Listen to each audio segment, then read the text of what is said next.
Hi there, welcome to Kneppy Invest and welcome to December 18, 2024. It is a stormy afternoon in Brisbane. I would say the cricket has been washed out now and I'm just hearing thunder. Not seeing any lightning, but I am hearing thunder outside. Now the market is closed. Yes, it's been closed for about 18 minutes. I've already recorded two videos to be released later this evening and also tomorrow morning. A stock of the day and also the ASX small cap of the day. Both companies will be featured in the top 5 stocks, and I'll talk about those companies fairly briefly when we get to that section of the video. Okay, so before we do the top 5 stocks, I'll go through the ASX today, looking at the best and worst performing sectors, indices, and also companies. We'll go through the top 5 stocks. I'll have a look at one of my screeners that I do every single evening after the market has closed, an unusual volume screener. Probably about 40 to 50 companies would pop up on this particular screener, and I find this to be probably the most valuable screener that I do have. Anyway, so we'll do that towards the end of the video, and then maybe I'll touch upon a few of your comments. Okay, so let's get stuck into the video, looking at the ASX today. And to be honest with you, an okay day. I expected us to be down. The reason I expected us to be down is because the Nasdaq was down 0.4%, Dow Jones was down 0.6%, and the Russell 2000 was down about 1.1%. So I'm particularly surprised small caps is up here. All tech, surprised it's up 0.77%. And XJO down, but all odds slightly up. So surprising strength in the ASX today. Not sure why. Maybe because our market was down yesterday. I can't remember. Was it down yesterday? Actually, I can't remember. Anyway, so let's have a look at the different sectors and indices just to see where our strength was in particular. Maybe there wasn't any particular strength for our market today, and we'll be able to find out. Now, if we go through trading today, there was a bit of a dip in the early afternoon between 1:30 p.m. and about 2:30 p.m. We saw that dip in all tech and also both the XAO and XJO. Maybe something caused a little bit of nervousness in the market, maybe slight nervousness, maybe something happened in China or something, not sure. I did briefly go through trading economics just to see what's happened in economic news flow today, but nothing of massive note here. Japan export growth at 3-month high, imports fall. Who cares? Japan trade gap narrows sharply. Maybe I care. No, I don't care about that. Anyway, let's go back to the ASX today. Let's have a look at the best performing sectors. So pretty good day from industrials and healthcare. So sort of like a bifurcated market. I love that word, bifurcated. So some sectors up, some sectors down. Financials and discretionary both down. So maybe a bad day for banks, maybe down slightly, which is definitely understandable. And really nothing else to talk about. Nothing really up big, no sector down big. And if we have a look at the XGO, in fact, it was down slightly, down 0.04. Not the XGO, the XTL, the ASX 20. I'm going to have a quick look at the XTL just to see what has done well today, what has not done not. You can see that massive drop in the ASX 20 as well. Something definitely caused that, and then there was a bounce. I don't know. Maybe it was nothing. Just because something drops or rises doesn't mean there's anything happening. Okay, let's have a look. 10 up, 10 down. And that is really what has happened today. It's flat. Really a flat day. I would assume those companies that did perform well in the ASX 20, probably WiseTech, REA Group, those sort of companies, and maybe the companies that performed worse, maybe an energy company. I can't remember what energy did today. Maybe a bank or two. So let's have a look at the worst performing companies. CBA, yeah, there we go. CBA, worst performing. Aristocrat, I would have expected that to be up. Fortescue, then we have NAB, QBE, ANZ. So definitely we did see a bit of weakness in the financials just with the banks being down. And best performing company, Pro Medicus, is back in the top 20. Go Pro Medicus, Transurban, CSL, and there's WiseTech. And what the other company I said, REA Group, up a little bit, just up a little bit. And there's Woodside, so energy not that down that much. And CSL up 1.19%. Okay, let's move on to the top gainers and top losers. Let's see if there's any interesting companies in this. Now, actually, no, I won't say that. I was going to say or mention the ASX small cap of the day, but it won't be featured in the stock scans because this only includes companies that have a share price above 1 cent. And that will make sense if you have a look. Well, not have a look at the video I did, just the standalone video, but I'll just mention that company when we get to the top 5 stocks of the day. In fact, it came in number 2. Okay. Actually, now I'll push that to number 3. I originally had another company at number 1, and then I put Omni Bridgeway there Anyway, so let's have a look at the top gainers. And there's Omni Bridgeway. So Omni Bridgeway is the stock of the day. I think I just mentioned that just a second ago. Share price up 50%. So we'll talk about that company briefly in this video, and then I did a standalone video on Omni Bridgeway. The rest of the top performers by percentage change on fairly low turnover, so we can skip that.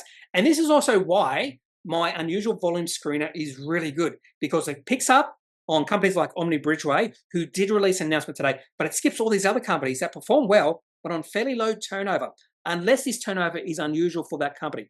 So maybe Black Dragon, $119,000 of turnover is unusual. Maybe they usually have turnover of $1. I don't know, but it does sort of scan out or filter out those sort of companies. Now, if you go down the list, there's Bioxen, go Bioxen, up 15.8%. I think my holding in that company's doubled since I bought. Anyway, Clarity Pharmaceuticals. Yes, that is in my top 5 stocks today. I forgot. Yes, it is. Comes in at number 4. Clarity Pharmaceuticals up 12.15%. So I'll talk about that company later in the video. And because I've got nothing else to talk about here, let's have a look at the chart for Bioxen. Why not? I might be a little bit biased. I wasn't that certain when I did take a trading position in Bioxen, but I did like one of the announcements they did release. That would have been in August. And I took a position at 1.2. So I'm not quite double there yet, but it's getting close. And this chart, yeah, this is doing wonders for me. The one thing I'd like to see is some higher volume coming through. That would be a good sign moving forward. But I do like this chart. A beautiful turnaround when it comes to Bioxen. Doesn't mean it's going to keep on going. And that's why I do prefer some higher volume coming through, because that would give me confidence that this move has a fair bit of strength in it.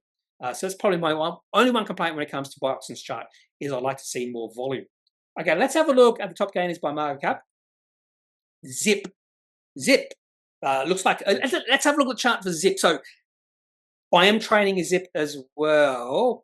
And I wouldn't say I was concerned, because this little drop in the share price was, I wouldn't say, maybe it is sharp. It's definitely sharpest drop we've seen in this company share price for a while.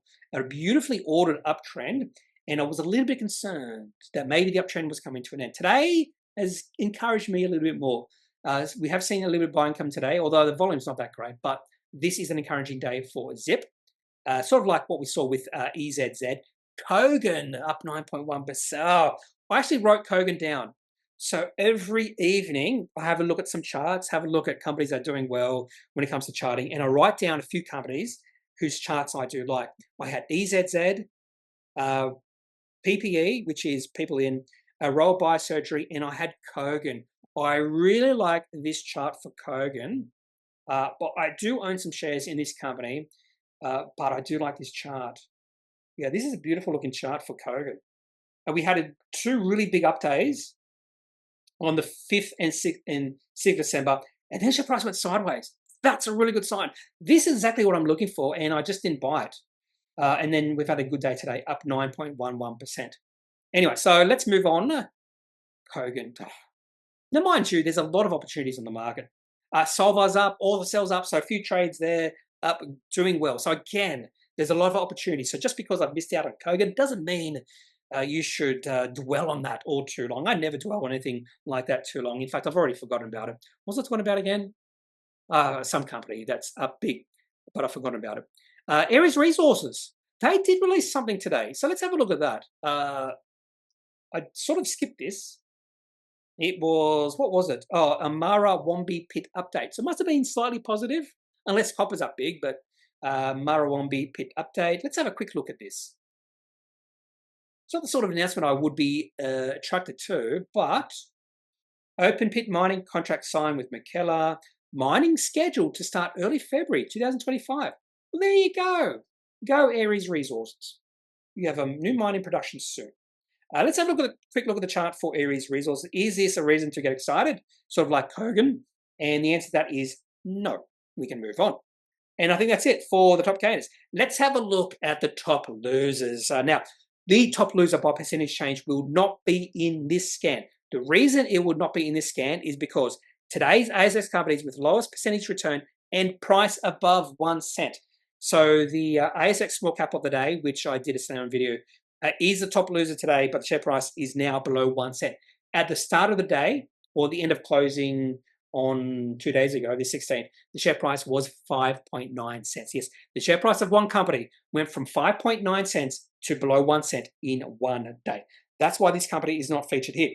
Now, the worst performing company, apart from that one, is another company that was very close to becoming the stock of the day. But because I did that video on Percheron Therapeutics, yeah, there it goes, I've given it away, and that was really negative. I did a negative stock of the day yesterday. Someone complained about I should have a different thumbnail. I'm not whinging about that. Who said that? Who said that? Let's have a look. Just James Dean.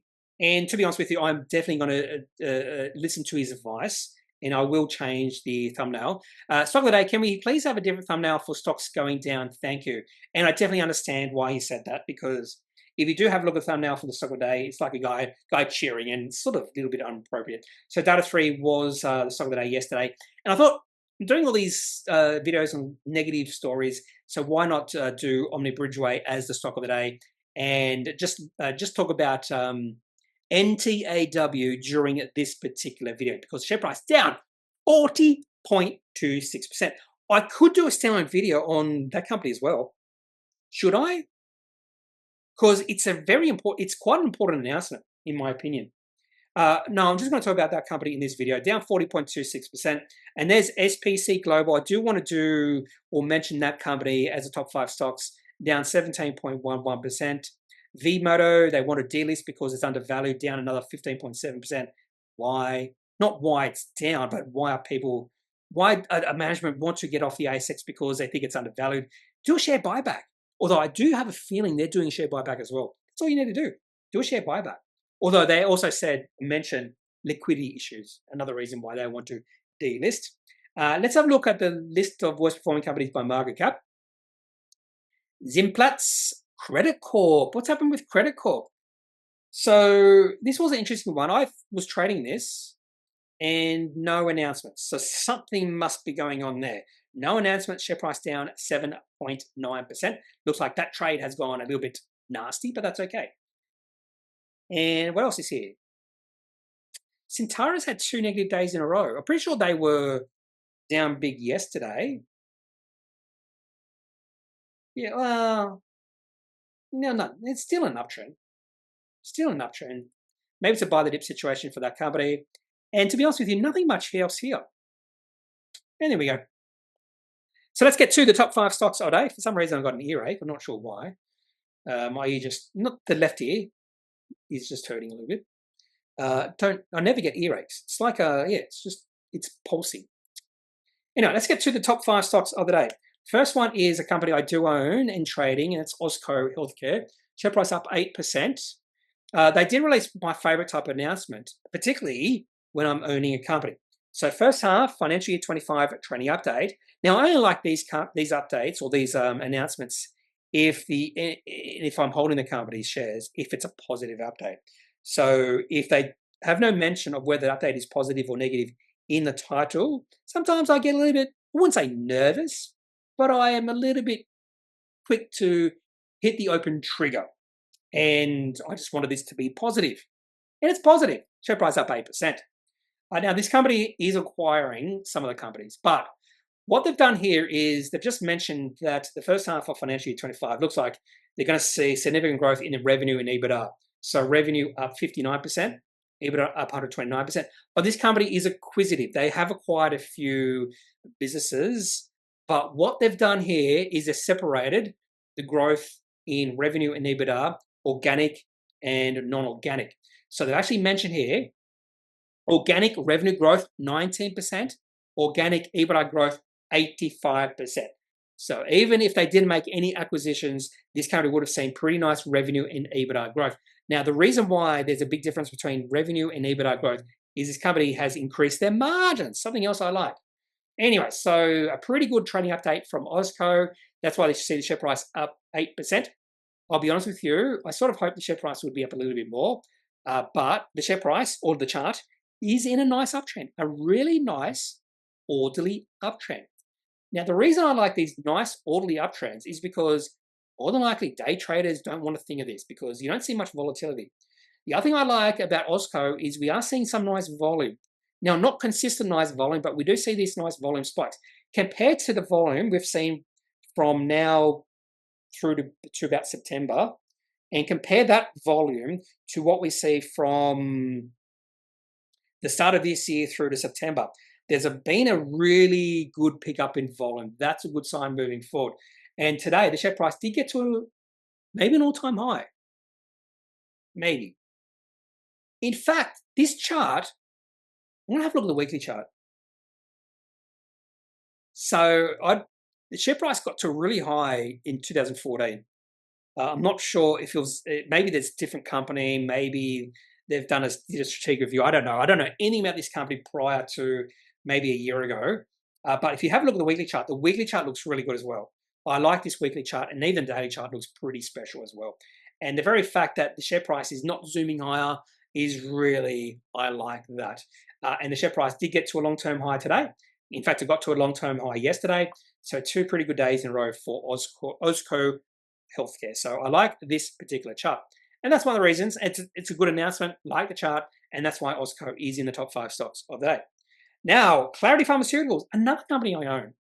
This is not a trade necessarily. This is a hedge when it comes to Telix. Share price up 12.15%. And the reason why it's up 12.15% is I do think it was oversold. So there is a bit of a technical reason there. But also they released an announcement, novel FAP targeted radiopharmaceutical. They have a new product. Is that what you call it? So in the highlights section, sometimes I just read the highlights section. So if a company wants to try and fool us or me, they could mention really good things in the highlights and then mention all the negative things in the rest. So just pick up on the highlights. Oh, it's positive, and then miss all the negative stuff. I don't think they would ever do that because that would be bad. Anyway, so someone would pick that up. But a lot of times I just look at highlights because you would think the highlights would be a positive and negative if it was positive and negative. You know what I mean. Anyway, so Clarity has developed a proprietary fibroblast activation protein targeted radiopharmaceutical product that can be used with the perfect pairing of copper isotopes for the diagnosis and treatment of cancer. It is a product. They do call it a product. The product, termed SAR BizFAP, has shown strong tumor targeting, retention, and pharmacokinetic data to date in preclinical trials. And that's all it took for the market to become interested in Clarity again. Now, in saying that, this was just a one-day increase in share price. And the sentiment has been under attack recently. You just have a look at the chart. Sentiment is under attack. In fact, I would say sentiment has turned negative. Trend has definitely turned negative. And even though share price has rallied today, the last time share price was this high was just 4 trading days ago. So even though the share price is up, I'm still don't think this is a shift in sentiment or a shift in the trend. This is a one-day thing. And I wouldn't be surprised to see the share price fall again from here. If they release this at the top and the share price popped up, I think the share price could keep on going forward, keep on rallying. But there is resistance. There would be a lot of shareholders who bought at higher prices who need to get out of this dog stock. So don't forget, when an investor, and this is true for many investors, when an investor buys shares in a company, they think the share price should rise immediately. Immediately. The second they buy, share price should rise. If it doesn't rise, if it drops, that company is a dog stock and they have to get out. A lot of investors have zero patience.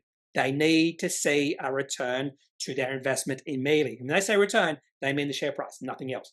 So if you just have a look at the chart for clarity, it's actually quite negative. I would not be trading this, but I do have a longer term position as a hedge against, should I say against Telix or hedge with Telix? If Telix continues to do really well, Clarity can do really well. But if Clarity disrupts Telix, then I have a bit of money in Clarity. I don't think that's going to happen, but just in case. It's a risk management tool I use. Okay, let's go to this company coming in at number 3. And it is, I'm going to put it. Okay, so company coming in at number 3 is Percheron Therapeutics. This is the ASX small cap of the day, which you might laugh at because the share price is down 88%. You might be saying, why is this the small cap of the day? Because we can learn a lot from these sort of situations. We can, if we understand why the share price is down, if we can understand that I think I mentioned this in the video, if we know that there are two goals when it comes to investing: growing our capital and maintaining, conserving your capital. Did I say that? Yeah, conserving your capital, protecting your capital, whatever you want to say it. And on a day like this, if there are some shareholders who have put a lot of their money into Percheron Therapeutics, maybe there are some shareholders who put all their money into this company, their capital has completely been destroyed today. Share price down 88% because top line 6-month results from phase 2 study of Aficamten was not successful. Did not meet top line results, did not meet end points, or whatever you call it. So we can learn a lot from this, how to protect our capital in the future.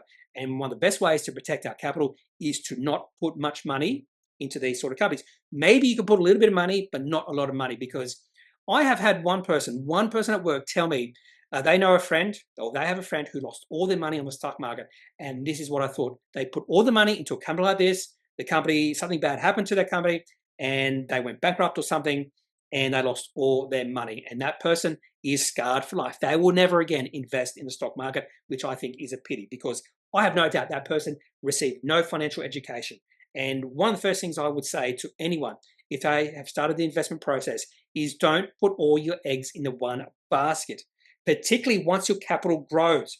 If you have a lot of capital and your capital is growing, protecting your capital becomes more and more important, and you never would ever put all your money into a company like this. Now, if you only had $5,000, maybe a couple of $1,000s, putting all your eggs in one basket, that might be okay, because protecting your capital at that point is maybe not as important. But anyway, so wait out for that video, which I will release on Thursday, the 19th of December.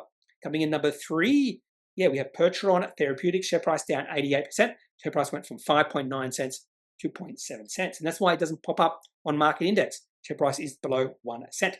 Okay, coming in number 2, we have National Tire, National Tire, and we'll change the name to NTAW because they don't want people to know this is a tire company. Okay, we can learn lessons from this as well just by looking at the chart. There have been a few times in the past year where I thought, ooh, this could be a nice little trade, and I have withheld. So straight away, as soon as I saw this announcement, I went, ooh, this is negative. Financial year 25, guidance withdrawn, and bank financial covenants. 2 massive red flags there. I'm not sure why I'm saying red flags. 2 red flags. Guidance withdrawn, bank financial covenants. That's probably one of the reasons why I wanted to do this company as stock of the day, because this is an intriguing announcement, not a good announcement at all. So financial withdrawn, and it's the reasons why. In a difficult trading environment, revenue growth has not met expectations. It is not certain that the shortfall will be recovered over the balance of financial year 25. The company has taken steps to reduce costs and curtail growth strategies. I don't like that either. Curtail growth strategies. So it seems like people are just not buying tires. And I'm wondering if that is sort of the sort of purchase that people will hold off on if times are tough. It makes sense. You don't need new tires. You can see how long tires can last and just buy new tires when it financially pops or something like that, or when it becomes bald or something like that. So it wouldn't be surprising if that's the reason why this company is facing some problems right now, because people just aren't buying tires, because it's the last thing you probably want to buy. But that could also mean when time comes good again, when times are really good, people will buy tires. And that's the time to get excited about this company, NTAW. So the other negative thing about this company was the bank financial covenants. And this is interesting reading. Now, this does not mean this company is going bankrupt or anything like that. But the company also notes that having regard to the matter said above, it is likely that it would not meet all of its financial covenants in connection with its finance facilities provided by the CBA when those covenants are tested on the 31st of December 2024. So, of course, the company is in discussion with the bank in respect of having any possible breach waived and renegotiating the covenant thresholds to accommodate for the present trading conditions. Now, that does not necessarily mean, this company's going bye-bye, because I think it will be resolved. But this is an added risk, and that's why the share price is down 40.26%. So let's have a look at the chart for NTAW, ticker NTD. So it used to be called National Tire and Distribution. No, National Tyre, no. I think it was National Tyre and Wheels. It used to be called. Let me just confirm that. National Tyre and Wheels. I think it used to be called that. Oh, it's still mentioned as National Tyre and Wheel Limited. Yeah. Okay, so that's good. So it's pretty obvious what this company does, by the way. So let's have a look at the chart for this. And this chart tells all. So pretty much not a complete downtrend from 2022, because there's a period here towards the end of 2023 where the chart was pretty good. There was a burgeoning uptrend, but that trend came to an end. In fact, it looks like the company released a positive announcement on the 20th of September. Share price up 21.83%. And I would have seen that and went, oh, this could be a good trade, but it sort of fizzled out. And then the company released something negative on 16th of November. So that would be AGM. And that would have been the sign to get out. So share price on that day dropped 16%. The bad news, share price didn't really recover. And then the share price moved into a well-defined downtrend just after that. Share price kept on dropping. The only time I thought of trading this was a bounce off 50 cents. And it did bounce. It went from 50 cents back up to 64 cents. So nice little trade there, up, what was that, 30% in a fairly brief period of time. And the reason I thought it might bounce was because that level was a support level. And then it broke through that support level not long after, 17th of May, and I just stopped following this company because I thought the share price would just keep on dropping until I saw signs otherwise. And then today, massive volume, bad day for National Tyre and Wheel. And this is another reason why technical analysis would be good, because if you just use technical analysis, there is no way you'd have been holding this chart. Maybe there would be some value investors out there who thought, oh, there's pretty good value in this company. As it keeps on dropping, I'll buy some shares. And again, their capital's down 40% because of this negative announcement. Okay, so that's National Tyre and Wheel, or NTAW. What's talking about today is Omni Bridgeway. I did a standalone video on this company. Share price up 50% on the most boring titled announcement in history. Secondary market transaction to continuation fund. It seems like they sold something to someone and received, what was it, $300 million or something ridiculous like that. The market cap of the company is like $250 million. So obviously the transaction was perceived really well by the market. Share price up 50%. And the company's gone from having net debt of $250 million to having net cash of $60 million. So I do like that as well. And more importantly, chart looks absolutely spectacular. So I'll show you the chart when we've already shown you it in that video. So you can have a look at the chart if you go to that particular video on Omni Bridgeway, which I will be releasing on Wednesday evening. So 2 hours after I release this video, 2 hours. Okay, so what was I going to do after this? Screener. That's right, I was going to look at a screener. So after the market is closed, I go through quite a few screeners. So I'm looking for interesting charts. And one of the most, if I had a choice of any screener, I'd be looking at an unusual, I have 3 unusual volume screeners. So unusual volume 3 times, unusual volume 5 times, unusual volume 10 times. So what I'm looking is volume on a specific day and whether or how much larger it is compared to a previous number of days. So it might be 30 days or something like that, 50 days. So if I see volume 10 times higher than the average, that could be a sign the company has released something. So if we go through this screener, so if you have a look at 10 times, we have 31 matches, 5 times volume is 62 matches, and 3 times volume is 132 matches. So let's go to 10 times volume. And the first company there is Omni Bridgeway. There you go. And that's why. Well, I wasn't going to show you this chart, but there we go. On the next on the list is Waterco. The other reason I like this is sometimes you just see spikes in volume. But then you get companies like this, Waterco. Beautiful uptrend, and on occasion we see spikes. But I usually throw these type of companies out. What I'm looking for is some sort of breakout on high volume, because that's my definition of breakout. High volume, share price at a 6-month high. Sometimes a 3-month high. Cap rule. Yeah, sometimes you see this happen. Share price not doing much, share price down. You can actually see the share price change here in one of the columns. So you can actually use that. There's Austco. So I've already talked about Austco, share price up. And not only that, share price is at a 6-month high on pretty good volume. We also have National Tyre and Wheels. So I don't have to do a top 5 stocks a day. A lot of times, these companies are in this particular screener. So 3 of the companies are in it. And there's Percheron Therapeutics. So 4 companies in. So it's not only Clarity Pharmaceuticals that is not in this list. So you keep going through this and you see other companies. Digital X. Some pretty big volume coming today, but also a bit of selling. And then we have a company called Castile Resources. Share price is up 6%. Is this one I completely missed? And the answer to that is no. And then Iseni Gold, share price up 3%. And it could have been interesting if the share price didn't drop during the day. Yeah, so that's one of my screeners I do use. So I'll just tell you my filters in this. So primary listing, symbols, relative volume above 10.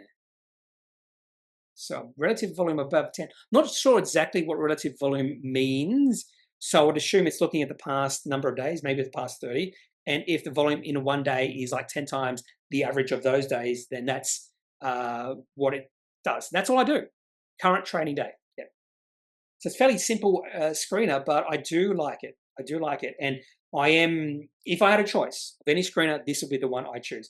I'm not sure which one, probably the unusual volume 3 because it picks up all the companies. But again, 130 hits. So let's have a look at that one quickly. So the first hit is, and this is listed by markup, by the way. So not percentage change or volume, it's listed by markup. So energy resources, crude energy. Crude energy is up today and really big volume coming through. This is actually a good sign.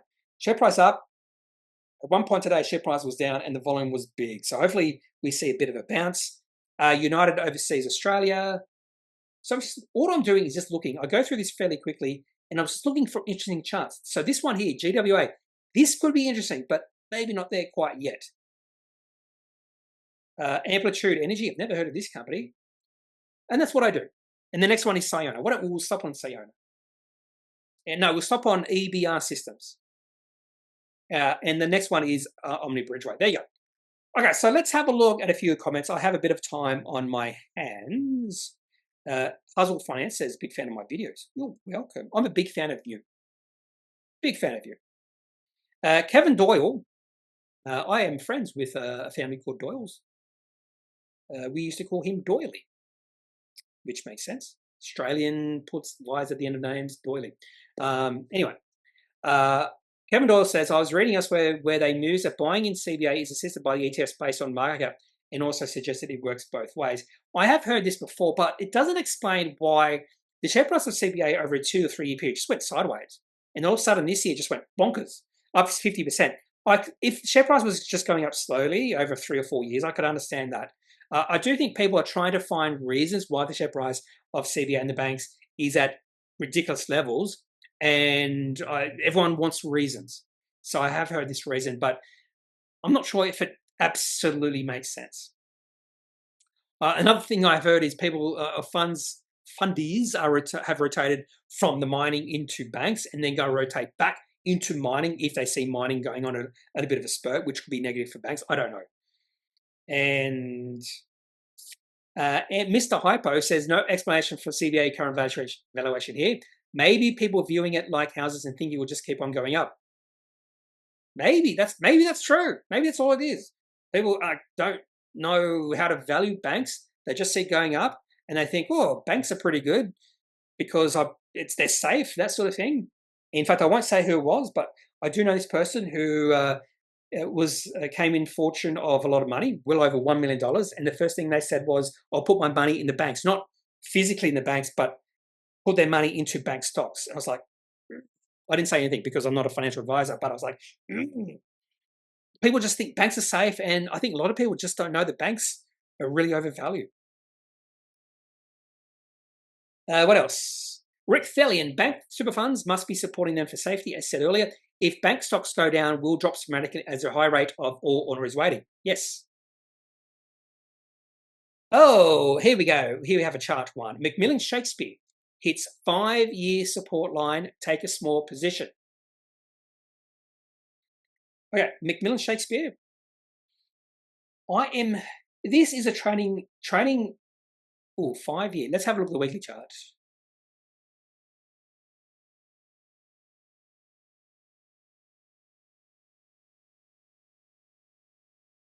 Okay, I'm not sure where I get that 5-year support.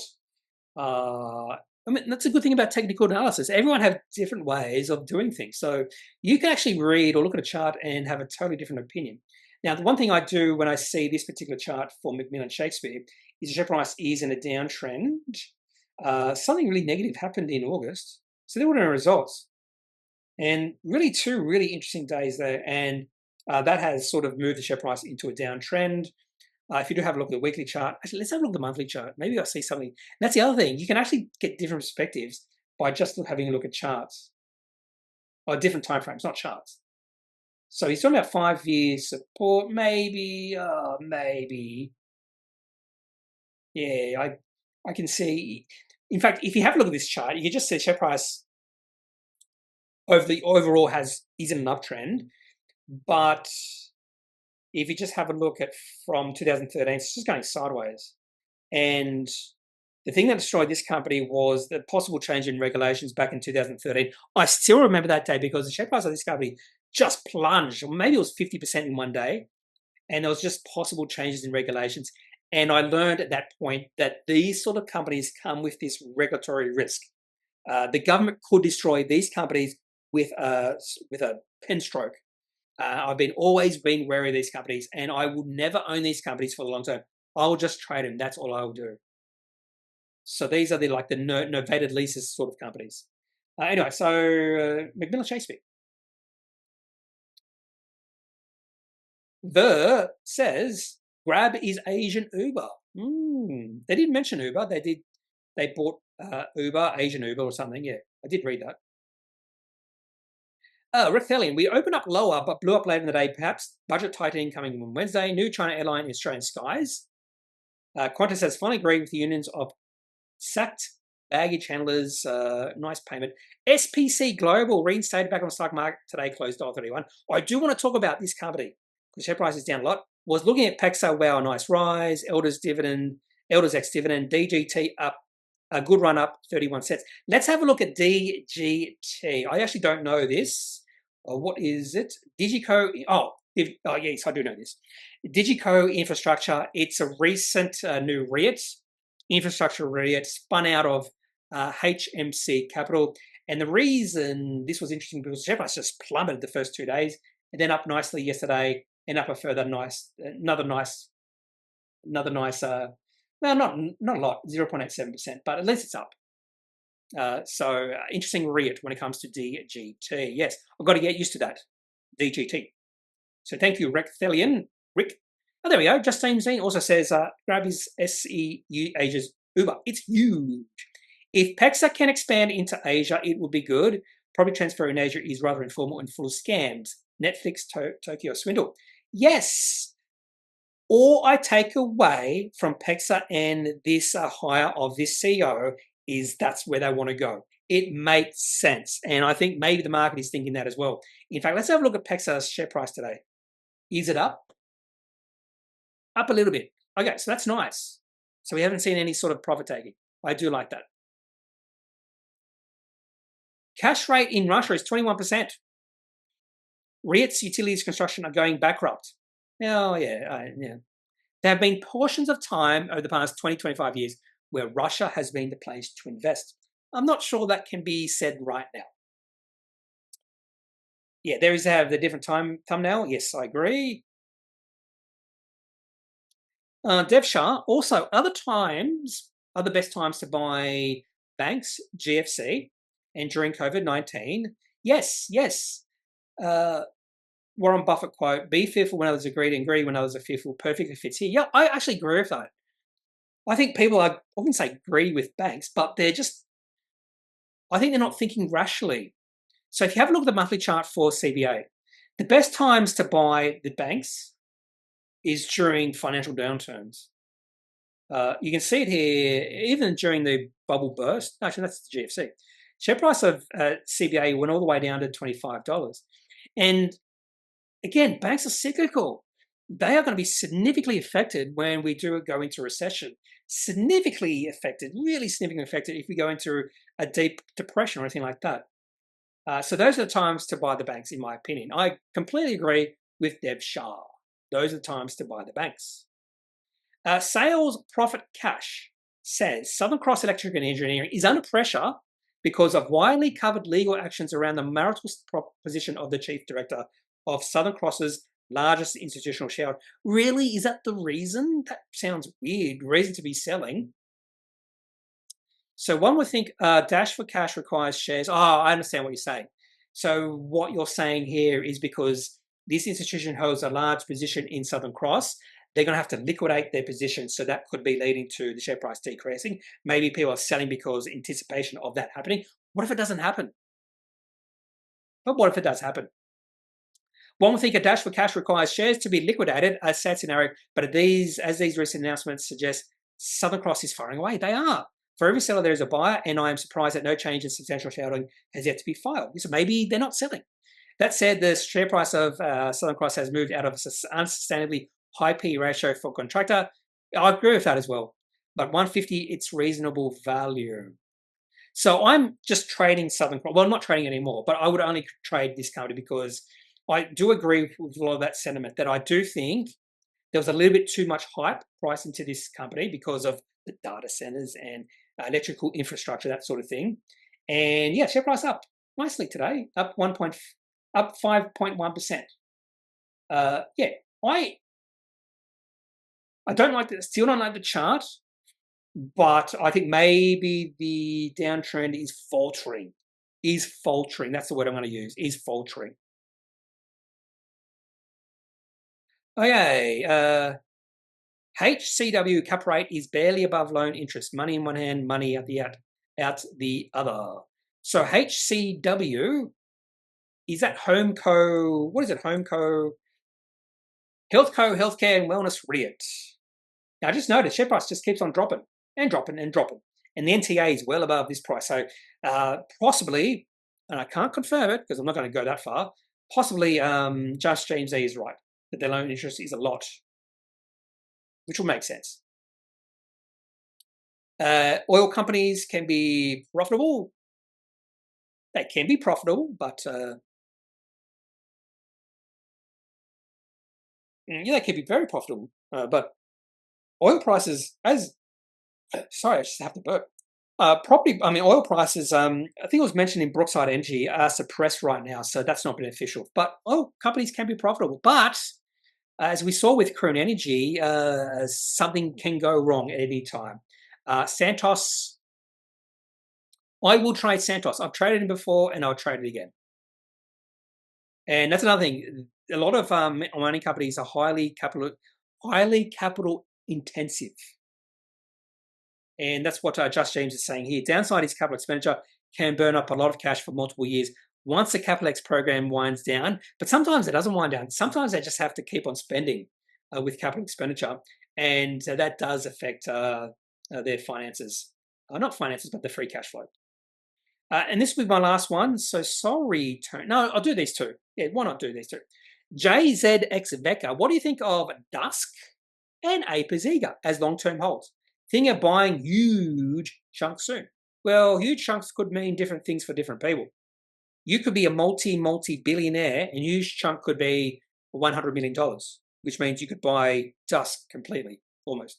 Or a huge chunk could be $5 because you only have $10 to invest. So what do I think of both companies? Okay. For long-term holds. And I think this is very important to understand your own investing philosophies. What are your rules? How are you going to invest? Are you investing for the long term? And what sort of companies do you want to invest for the long term? For instance, and I'm just going to use my own investing philosophy. So I trade, so I just use technical analysis, but I also own companies for the long term. And I want to own or hold high quality companies. So how do I define high quality companies? So the first thing I look for instance, is I want to see revenue growing year after year. Maybe 1 or 2 years, maybe you see revenue falling a little bit, but I want to see that continual revenue growth. I typically want to see high margins. I typically want to see high return on equity, high return on invested capital. So I'm looking at least above 15 for both of those. If I see that and revenue growing, I know that these are more than likely high quality companies. And a lot of times you can just see in the chart. a company is high quality just by looking at the chart. If it's going from the bottom left to top right, it's high quality. ProMedic, it's high quality. Have a look at any tech companies in America, high quality, just by looking at their charts. So it all depends on how you define high quality. It also depends on what you think as a long-term hold. What are you looking for? Okay, so what I'm going to do with Dusk and AP Eagers is whether I define these as high quality companies. And my answer to that is straight away no. So Dusk, and all I have to do is have a look at the long-term chart. I've got to have to adjust this. So this is long-term chart for Dusk, and that tells me a few things. This company was significantly affected by the downturn in the economy. It was also affected, I think, probably because of COVID-19. They sell candles and stuff like that. And when people were working at home, they bought a lot of candles, a lot of, what do you call it when you burn essence, burning essence? What do they call that? I don't have any of that stuff. And they probably overbought, and so they didn't have to buy any for long periods of time. And the share price just dropped like a rock. Went from $4 all the way down to 60 cents. That's not necessarily a sign that a company is bad quality. Amazon went from $100 to $6 back in 2001, and I would define Amazon as high quality. But that's now. Back then, maybe not. Anyway, but the main thing with Dusk is it does look like things are starting to turn a little bit more positive. And I have taken a trading position in Dusk. And I do think there is definitely some signs that this is probably a good value proposition, which is important for me when I take a trading position. I think there's some value here. And if the company keeps releasing some good quality announcements. And the last update was positive. That's why I bought. It was a positive update, trading update. It was pretty good. Now, share price has been going sideways. This is fine. This can be a good thing. Share price going sideways for about almost 3 months. This means there's not a lot of selling. There's not a lot of buying either. And I think maybe the market is just waiting for confirmation that things are going well for this company. And so I am trading Dusk at this point in time. Would I own it for the long term? No, because it's a retail company and it's just hasn't given me any signs that it's a high quality company, because selling candles, that sort of thing, as we saw for a 2-3 year period, it can significantly affect the company in a negative way. Okay, so I wouldn't define this company as high quality, but you are a different animal or beast. You have different investing philosophies. You might look at this company and think, this company has a really good growth profile. It could grow significantly over the next 5 to 10 years, and I'm willing to take that risk that this is going to be a significantly bigger company in that time frame, which means it's a long-term hold. So again, it all depends on your definitions and what you're looking for. So let's turn our attention to AP Eagers. And just by their business model, I would not classify this company as high quality. So this is their long-term chart. Now, in fact, if you look at the monthly chart, so again, a different time frame. If you look at the monthly chart, you would say this could be considered a high-quality company because the share price is going from the bottom left to top right. But during periods of time, the share price of this company goes into serious decline. And I would say this company is, again, a cyclical company. People buy and sell cars more frequently or less often at certain times during the economic cycle. And I would say that could be even affected by other things as well.